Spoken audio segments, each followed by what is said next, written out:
You're listening to Super Power Up with multidimensional master, superpower expert, and former counterintelligence agent, Tonya Dawn Recla.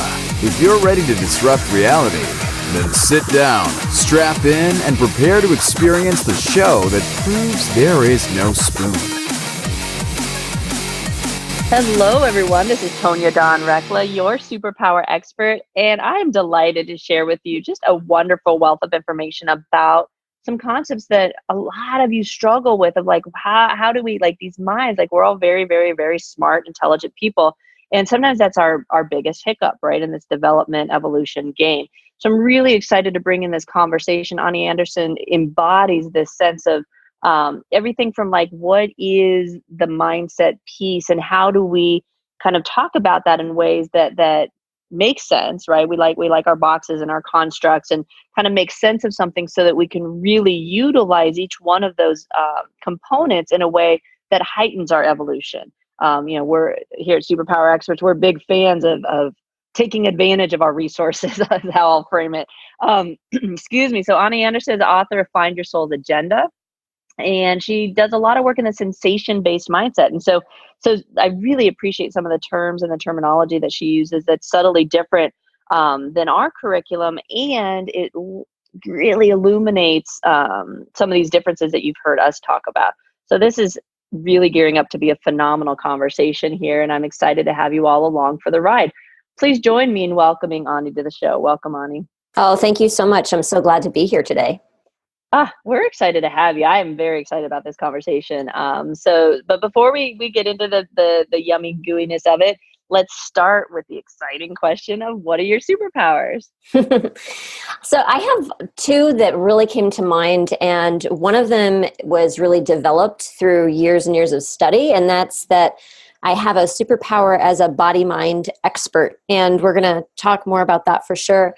And my second one, my second superpower, not to say that it wasn't developed by skill, but it was more, or by learning, but it was more experiential. I am exceptional at seeing relationship patterns, and this plays out within the body-mind expertise, but also just in that, relationships are like the basis for everything, whether we're talking about our personal life or our business life, relationship with self, relationship with life. I am really skilled at being able to see relationship patterns, and I definitely consider that my biggest superpower.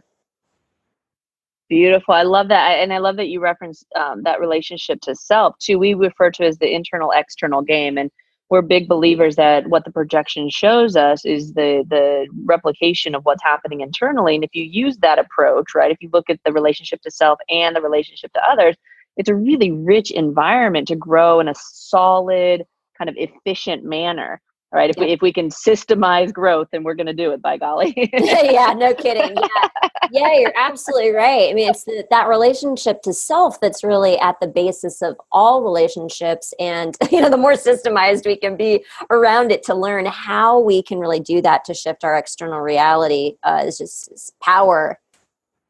Well, and I think that that's what's so wonderful about the work that you do is it's the control measures, the discipline of managing the different kind of vibrational feedback that we receive in the body gets really challenging when we have limited constructs to work with, right? So most of us matriculated through processes that it was pretty much the mind. I joke with people because they always ask me if I always knew that I had superpowers. And I was like, well, no, really, I just thought I was very smart. Because that's what everybody told me, right? It was like, you're smart, like gifted programs, advanced, whatever. Like I was just very smart. Well, the challenge with that is that sometimes I do not smart things, right? And so it's like, well, then who am I if I'm very smart, but then I do not smart things? And then that challenges the very definition of my existence.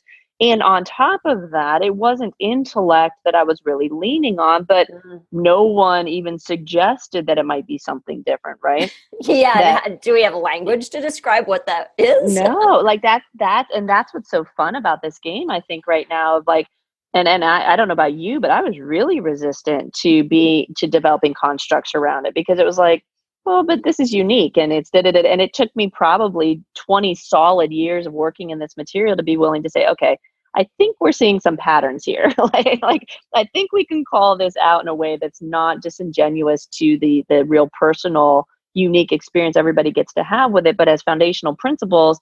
I know you as a parent understand the fact that when you can provide a framework, kids do miraculous things within it, but without the framework, it's like, it's kind of like, my experience, which was, you can do whatever you want to do. And then all of a sudden at 18, it's like, what do you want to do? And it's like, what? Like, no one said I was going to have to make a choice. Like, how do you make a choice with infinite possibilities? Like, it's crazy. So I appreciate the fact that you're calling a lot of this stuff out. Yeah, I relate so much to what you're saying. Remembering the first time I landed in an energy medicine class, I didn't know it was energy medicine. I love you said landed. You're like, I did. I landed. Like I would literally, I'm in the class. It was level 2, by the way. It wasn't even level 2. And I look around the room and we all have our hands hovered above other people. And I was like, oh my God, what did I do? What Kool-Aid did I drink? Exactly. I like had no idea this was what I had gotten myself into. I was under the auspice that I was being very scientific. So my background, my college degree is in occupational therapy, and we had to take continuing education to keep up your license and stuff. And so I started to look at what was available to me, and everything sounded really boring. But there was this course, it had a word in it I didn't totally understand, sounded kind of cool, and that's the course I ended up in. And little did I know, it was energy medicine. And like 20 years later, I'm like, wow, I couldn't have, at that time in my life, like chosen energy medicine. If it said that, I would have run away screaming.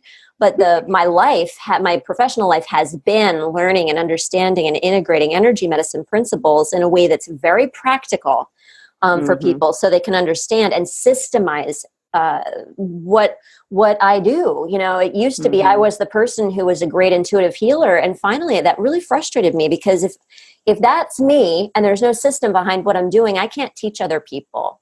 Correct. And it's like its own prison is how it felt to me. It was like, I got nothing. Like, I can't do this forever. I certainly can't expand, nor do I want to. And I'm laughing because it was like, you're telling my story with the different verbiage. I found myself as a counterintel agent doing tarot card readings, going, what the heck happened here? It was like I felt like I interviewed, early on in the podcast, I interviewed, Danielle Agnew. She's a big, psychic. She advises for like supernatural and stuff like that, and gets called into cold cases. And I was talking, and she was laughing. She's like, it was so much easier coming out as a lesbian than it was coming out as a psychic. Like, it's just like totally. It is, because a lot of us come from these very practical, conservative, like traditional backgrounds. That was the journey we took. And it's like, what the heck is all this? So anyway, I feel like you and I could probably sit over coffee for hours. But let's talk a little bit about, I do want to share this because I know so many people, especially highly intellectual people, very successful, high achiever people, struggle with understanding how to use their mind, when it's good, when it's not, because a lot of the kind of woo-woo world will tell them that not to use it, right? To quiet the mind, to do all this stuff. And I took about a year of really feeling pretty crappy about myself because I couldn't quiet my mind and thinking there was something wrong with me, until I was like, well, maybe my mind doesn't want to be quiet. Okay, can I work with this instead of trying to work against it all the time? And I think that what you're about to share with our audience helps them see how that's possible. Yes. So talk to us a little bit about that. Yes. Oh my gosh. So first of all, when we talk about how to use your mind, what I know to be true and educate people on is it's not just the brain. Our mind doesn't just live between our two ears. The mind is our entire system, which includes our body mind, our heart mind, or our emotional mind. Yes, our intellectual mind. How about the collective consciousness? How about the energy body? Like, there is so much mind that we have access to. And so when we say mind and we're talking about the brain, we're very, very limiting ourselves. So, or logic, even if we don't even think about like where it's housed internally, like the idea of Totally. logic is so hyper focused, especially in our culture. That's not true in all cultures, but particularly individualistic cultures. Absolutely. There's so many different ways to talk about this, and there's so much information we have access to. I too was a meditator for years, and I remember I'd been meditating with a sangha, a community, and an instructor for about 8 years. And I finally, very embarrassed, said to her, "I can't quiet my mind. I don't know what to do." And she said, "Oh, that's not the point. The point is to watch the thoughts." And I was really frustrated at that point. You're like, screw you all. That wasn't that the purpose? I mean, come on. You're like, a heads up would have been nice. Totally. Why did you tell me this day one? Because that doesn't sound like fun to sit there and watch what's going on up there. Do you know? Oh my gosh. Yeah, totally. So, I love it. I really wanted so much. That was a burning desire in me to feel and experience quiescence, that quietude within. And it wasn't until I found Qigong and Tai Chi, the Chinese movement forms of moving meditation, that I was able to find quiet, because there's the divine paradox. When you move your body, your mind can be quiet, right? Or your thoughts anyway. So, oh my gosh. So I got to experience that for the first time when I found Qigong. And that was a very pivotal moment for me, because just seeing how the paradox was working out through my being, this quiet while I was moving, this experience that I knew was there. I knew it was there. But I just couldn't seem to find it with the traditional methodology. And by the way, sitting and like not moving my body, wow, it just opened up so many doors, and it really opened up my curiosity to way more of life and the information that was available to me in order to experience all kinds of things, higher levels of consciousness, but more depth in every area of my life as well. Beautiful, beautiful. Well, we're going to take a quick break. Before we do, where can people go to find out more about you? The easiest place is to go to my website, AniAnderson.com. That's ANI Anderson.com. Beautiful, beautiful. Well, this is a fantastic conversation. When we come back, we're really going to flesh out, like, how do you utilize this and get really deep into this material, because this, in my opinion, is at the heart of why most people aren't moving into that space that they can see so clearly. So stick with us, folks. You're not going to want to go away. We will be right back. Are you here to change the world? Do you talk about things like vibration, frequency, awakening, and consciousness? Are you pretty sure you have superpowers? The Superpower Net is unlike normal coaching programs and conscious communities. We provide training, intuitive guidance, peer-to-peer learning, intensive one-on-one coaching, and a high vibrational network of people just like you. When you join the net, you get 24/7 access to a collaborative group of people who support you as you master your personal power and unlock your superpowers. If you're ready to use your superpowers to change the world, then join the Superpower Net today. Visit superpowerexperts.com/thenet to learn more. Awesome. We're back. You're listening to Superpower Up. I'm Tonya Dawn Recla. We're talking with Ani Anderson today, and we're talking about the mind. And I just want to preface this for those of you who've been following us for a while now. So we talk a lot about the mind, the emotional system, and the body, right? It's essentially what Ani's talking about here, but she uses the concept of mind in the way that we utilize kind of the full essence of who we are, right? And I think it's brilliant, because I'm a big, big, big fan of taking back terms, reworking them and evolving them or adapting them to fit into what we're seeing that's coming forward in consciousness. And so I appreciate kind of usurping the mind dialogue, but I just wanted to give you all a comparative framework, because we talk about the mind in a more isolated way. She's speaking to all of it that we discuss with very different terms. So don't let your mind get wrapped around the axle on this and want to disregard any of the information or question information because that we're using different words. Remember, the key is not to break this down into like step 1, step 2, step 3, simpleness. Like, the world's not getting any simpler, folks. We are arming you to be able to navigate complexity, right? And complexity looks like people coming together with curriculum based in the same foundation, but using completely different terminology. Don't let your mind explode and go into overwhelm. Just absorb it. Remember, listen intuitively, like we've worked on, and be with it, and you'll feel the similarities, you'll feel the synergy in the information. That technique is going to help you navigate the internet, social media, the world, everything, right? Like you really have to find your own resonance with it. But to do that, you can't hyper focus on the word itself. Focus on what that word is representing to you. Just felt like that caveat was kind of crucial. So, Ani, obviously, you've walked this journey. You talk it, you live it, you've been it. You're very clear on your directives. So let's talk about like actual application. Like, how are we taking people from this like real logic-based mind component into really being able to sense and perceive differently? Can you help explain that? Yeah, I think that, well, first of all, you just said something pointing towards it. You said you'll feel the synergy. And so the entry point for our work in sensation-based mindset is the feelings. And I say feelings, which is a word that kind of gets mixed up with emotions, but I just want to talk about that for a second.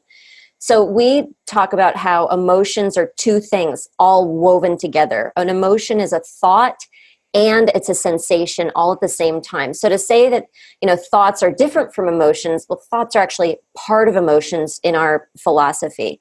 So, when you said you'll feel the synergy, that open door that we take with people is the emotions, because the emotions will open the door to the sensations and it will open the door to the thoughts. What we see when we walk down the street and we talk to people day in and day out is that people are okay feeling and experiencing certain emotions and not feeling and experiencing other emotions. And what we know is that every single feeling is important. It is valid, and it's one to pay attention to. So we ask people as soon as possible to become aware of whatever it is they're actually feeling, not what they think they should feel.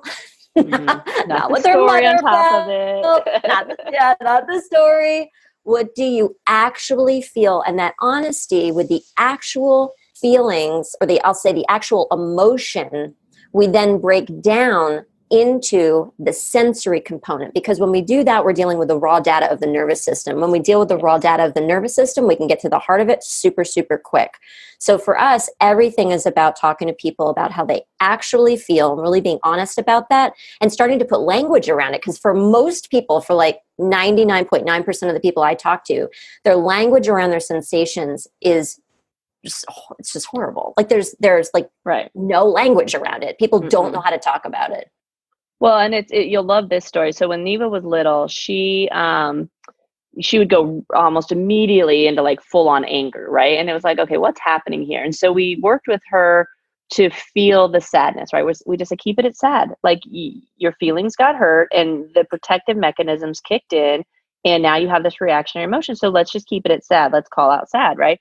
And so she was resistant initially, but then she obviously got it pretty quickly. But then what was so cool is that we got to watch some of her internal parts like kind of inculcate that framework and then start to use it against her, right? So then she'd keep it at sad, and now everything, she was so sad about this and sad about that. I'm like, okay, now we got to take it back even further. What's the fear under that? What's the actual sensory thing that occurred, the constriction that happened that created this story of sadness that then created the anger, And so she's like, but you told me to keep it at sad. I'm like, yeah, but you mastered that. Now we have to go back more. Like, sorry, stop growing then. I don't know. So again, the resistance, but now she can speak to the sensation of the fear. Like, oh, I'm feeling that in my body. Like because it is like the sensation begets the emotional story, and the emotional story creates the thought.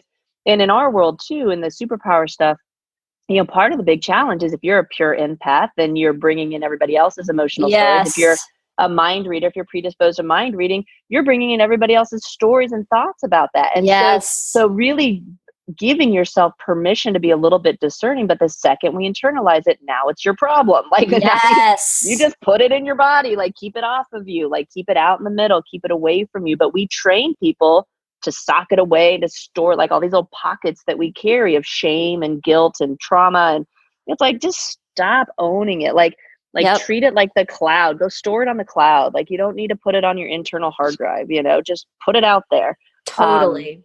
And that helps you be able to sort through it and see it and everything else. But holy cow, like that's decades, folks, of programming that you're talking about going up against, and collective consciousness around Yes. how we operate. Yeah. And your Right. So ancestral this is patterns. big work. Oh, Yeah. yeah.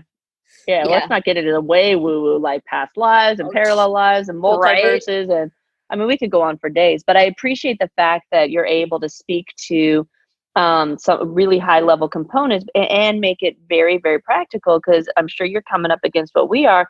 There are a lot of people awakening right now who hold the keys and solutions and information that we all need, but it's like it's worthless, like you were alluding to, like the story, the I call them the lies. You're probably a little nicer about it than I am, but like you're just lying. Like that's not even truth. Like it's not even real at all. And so getting people to where they can actually have a real conversation about what's real inside of them and true to them, we're just so poorly equipped for that. Absolutely. Yeah, absolutely. Yeah. And the, because we do this all the time and we get to see people really get to the realness of who they are. My God, that is just the most profoundly beautiful thing that I've gotten to experience in my life. Like looking at somebody who is actually tapping into the real who they are for the first time. It's like, when babies are born. It's just so amazing. People ask me all the time, like, why I do this. And it's exactly what you just named. When you're sitting there and people, depending on their paradigm, but either, touch the face of God or experience the divinity within them, or really meet themselves for the very first time. Like there really is no greater honor than to be present for that. And to know that you allowed that energy to work through you to catalyze it. And I know so many of you, your hearts are calling you into that, but you cannot do that, should not do that. And I said should not do that unless you're willing to do this level of awareness work on yourself, right? You're going to do damage to people. Please don't do it. Get support, get guidance, get the training, and stay on it. This is not a one and done. This is muscle memory, folks. You have to continually grow and evolve and transform yourself. Otherwise, we get stagnant. And we always, those pieces like I talked to with Neva, they always will take that, what you just learned, and start using it against you the second you no longer need it. Is how this works. You have to be willing to let that go and move on to the next phase. And this kind of work is brilliant. It's a lifestyle. That's what we like to say. It is. It's a, we were just going over some coffee and it was like, this shouldn't feel like a life sentence. However, let's be clear, like this is forever. Like as long as we're incarnated, I believe this is a game until we change it significantly to where we'll experience the next game, right? But for now, in the foreseeable future, folks, this is it. Like, get comfortable. I don't know that we're painting a really good picture of like so we need to wrap up, but before we do, maybe we should throw people a bone and say, no, it's worth it, I swear.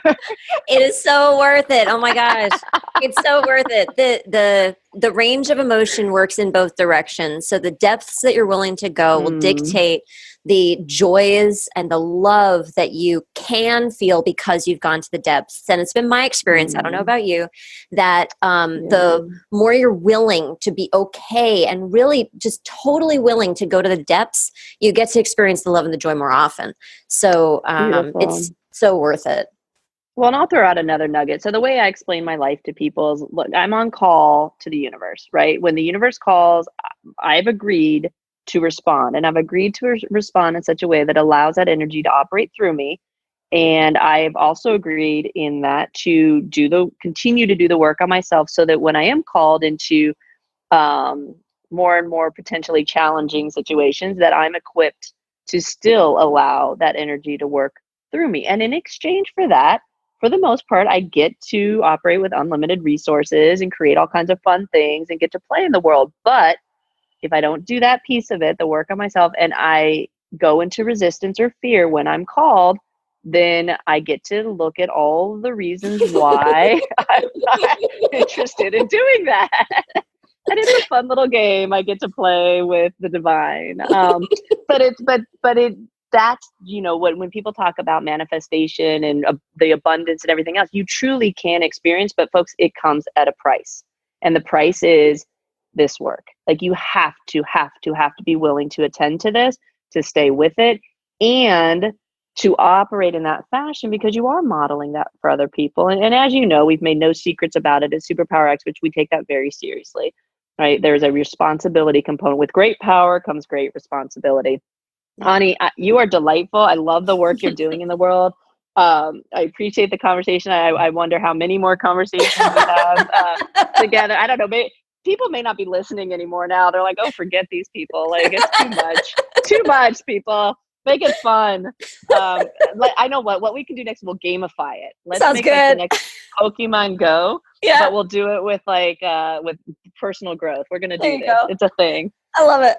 If you get to have coins and prizes and stars, then we'll do it, right? Totally. Oh, goodness. Well, thank you so much. Let's remind folks again where they can go to find out more about you. Sure. I'm at AniAnderson.com. That's ANI Anderson.com. Beautiful. And we'll have a link to it, obviously, on the page. Folks, go check out the book. We'll link that too. This stuff matters, right? So we've been talking today about how you use your mind matters, and it does. It really does, folks. And I love the reframe of the various minds and how they work together. And it's such a rich work and material, and it's worth it. So, Ani, thank you so much for joining us today for a delightful conversation. We appreciate you and the work you're doing in the world. And to all of you out there, as always, we appreciate your loyalty. Stick with us, I promise. Like, this isn't that bad. But we appreciate your loyalty. We love that you listen. And until next time, go out, uncover your superpowers, and change the world. Take care, everyone. Are you ready to discover your superpowers? Go now to superpowerexperts.com and take the superpower quiz today.